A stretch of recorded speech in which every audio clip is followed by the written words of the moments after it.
All right, the South by Southwest Music Festival kicked off in Austin, Texas. Woo! It was this weekend, the kickoff. Speeches from some of the sharpest minds in politics. And also Alexandria Ocasio-Cortez. Yeah, the part-time Instagram chef stopped by to push socialism, and she also tried her hand at explaining what she called the failures of capitalism. Watch. Capitalism isn't, to me, it's an ideology of capital. It puts capital, the most important thing is the concentration of capital, and it means that we seek and prioritize profit and the accumulation of money above all else, and we seek it at any human and environmental cost. That is what that means. And to me, that ideology is not sustainable and cannot be redeemed. And that's why there's poop in the streets in San Francisco, that bastion of capitalism. She also told the crowd that humans should be excited to lose their jobs to automation, which was fair advice, given that her push for a $15 minimum wage would do exactly that. So what is this girl smoking, and how do we get some without flying down to Austin? Let's go to tonight's panel.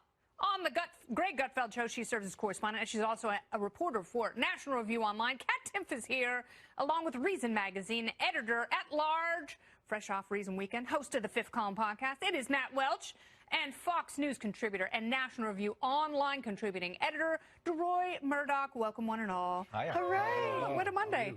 So she's really focusing on the capital part of capitalism. We've heard that song and dance before, haven't we? We have. I think we heard it back in 1848 with something called the Communist Manifesto. And you listen to what she says, and it sounds like she's trapped back in the 1800s.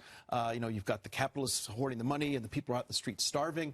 She had this amazing comment as well down in Austin about, I guess she took another toke and said that people in this country, if you lose your job, you're just thrown out there to die. Yeah, really and you know, we had a lot of people lose their jobs back in the Great Recession. I don't think they dropped dead. A lot of them stacked up bodies like cordwood. They got food stamps, they got job training, they got a lot of their housing debt bailed out. And guess what? Now, with tax cuts, with deregulation, those people are going back to work. Unemployment's at 8.8%. So these people didn't die. They stayed alive, and many of them have now gone back to work. Yeah, but capitalism is irredeemable, Matt. I mean, we all know that. It kills people. Yeah, like capitalism sneaks around in the middle of the night with a machete and carbon monoxide and snuffs out the less fortunate. What I don't get is, so people like AOC, Bernie Sanders, whoever, they look around at the last 30 years in the world, where you've had an unprecedented growth of people getting out of dictatorships, of getting out of extreme poverty. 1 billion people out of extreme poverty. How many of those people came out of extreme poverty because they elected more AOCs and followed her economic prescriptions? Like none. I recommend everyone follow the Twitter account of Carl Bildt, the former Swedish prime minister. He lights up Bernie Sanders every day for daring to talk about Scandinavia. Scandinavia got good when they stopped being Bernie. Absolutely right. And so how do you look at this incredible track record over the last 30 years and say that capitalism is irredeemable? Ask Bono. Ask the United Nations, who's been tracking this. Ask the Bill and Melinda Gates Foundation. That private money, which invests in incredible ideas that truly save people's lives because of government bureaucracies, can't do it. Let people trade with one another, and miraculous things happen. And this has been true for a really long time, since the last 30 years, and also since 1800. You know what I would like to see? I would like to see Alexandria Ocasio-Cortez sit down with business owners, people at various points in their career as entrepreneurs, and see where real creativity lives. And you know, people do what they do, and they invest in their ideas apart from the state. And they have to do it, and it is a different economy. A lot of it is DIY, and I don't think she's ever spent time around those people. Right, and she should have the time to do so, because apparently she doesn't take time to actually research stuff before she just lets it fall out of her mouth. Like what you brought up about saying if you don't have a job in the United States, you will die. Yeah, there's lots of safety nets in this country. Lots of safety nets in this country. Is it better for you if you have a job?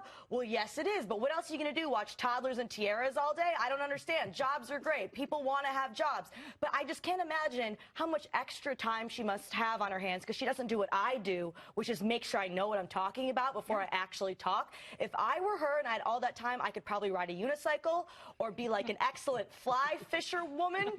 Which probably tie your own flies. I don't really understand how that works, but I would learn, and I would. Why don't people challenge her? That's what I don't understand. She says things, and if you think that Ronald Reagan and FDR were racist, that's fine, but give some historical examples of that. Back it up, right? And also, when she talks about welfare queens, why isn't she talking about Bill Clinton? Well, that's right. And a lot of corporate welfare. We didn't hear too much about that. And people say, oh, Reagan's a racist. We would not have had the MLK holiday about a month ago if Ronald Reagan had not signed that into law. We also would not have Indian casinos if Ronald Wilson Reagan had not signed the Indian Gaming Act of 1988. I would have several $1,000s more in my bank account. Well, there you go. All right, panel returns a little bit later. First up, the downward spiral continues in Venezuela, where a nationwide blackout has left the country even more paralyzed than before. How much more can people endure, and should the U.S. take more steps to intervene? Former State Department advisor Christian White joins me next.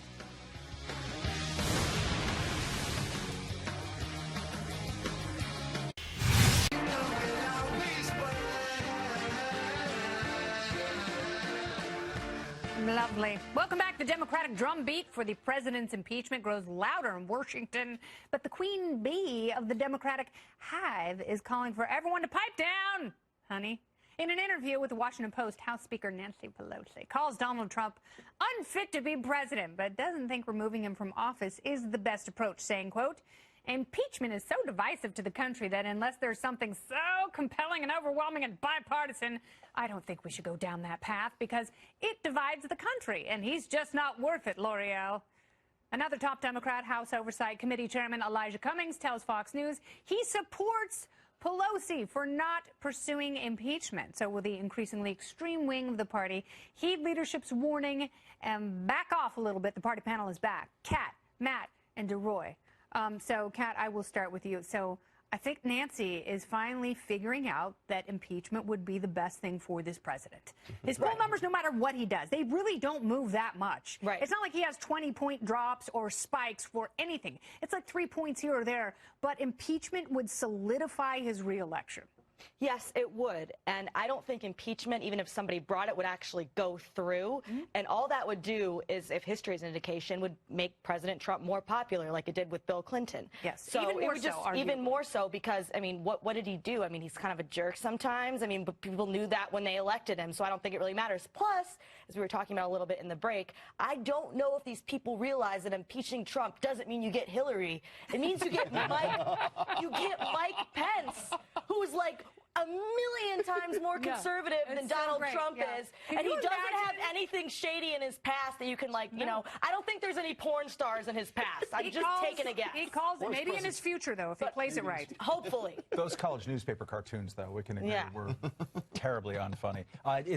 She's had a good 2 months. Let's give credit where it's due here. Yeah. She calls the Green New Deal the big green whatever. The green dream. Yeah, no, whatever. We have a lot of ideas, okay? It's always been the point that Democrats don't need to talk about impeachment. Yeah. Let Robert Mueller spend as long as he wants on this thing, and if he drops something that is surprisingly much worse than what you have imagined so far, then maybe that moves the needle to where impeachment becomes... But it also has to be something that goes directly to the president's behavior as an actual president. You can't just one seeking the highest office, not as a shady, coarse, you can't roll up talking New York weirdos City and Manaforts around you just on non-Trump related behavior to get to a president to discover, hey, he colors outside the lines, he lies, he acts like a buffoon. Again, okay, we knew all this. Here's what I want to know, and we talked about this a little bit today on Outnumbered.